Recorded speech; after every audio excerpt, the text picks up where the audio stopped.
Kuna hii changamoto ya kutokwa na manii wakati wa kujisaidia haja ndogo ama wakati wa kujisaidia haja kubwa.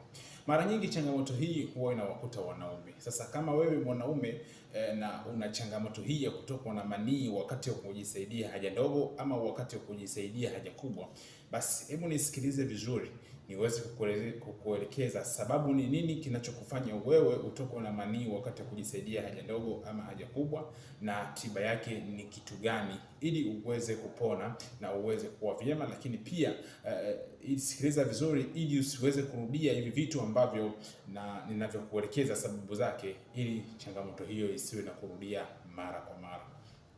Changamoto ya kutokwa na manii wakati wa kujisaidia haja ndogo ama haja kubwa ni changamoto ambayo imekuwa ni kero kwa watu wengi, lakini pia hawajui sababu ni nini. Sasa sababu za kutokwa na manii wakati wa kujisaidia haja ndogo ama wakati wa kujisaidia haja kubwa. Sababu ya kwanza inaweza kawa ni UTI ya muda mrefu.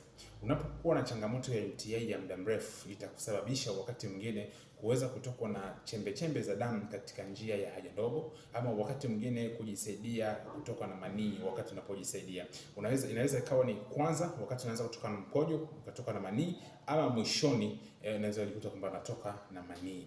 Lakini sababu ya pili ni kuangalia pornography. Unapokuwa unaangalia pornography kwa muda mrefu, iwe picha za ngono ama iwe video za ngono kwa muda mrefu, itakusababisha kwamba wewe kuvuta hisia na kuweza kutoka na maji mazito katika sehemu zako za siri, na baadaye kuweza kujikuta kwamba unapoenda kujisaidia haja ndogo unaweza kutoka manii kwanza, kisha ndio ikafuata haja ndogo, ama baadaye mwishoni inaweza kutoka na manii.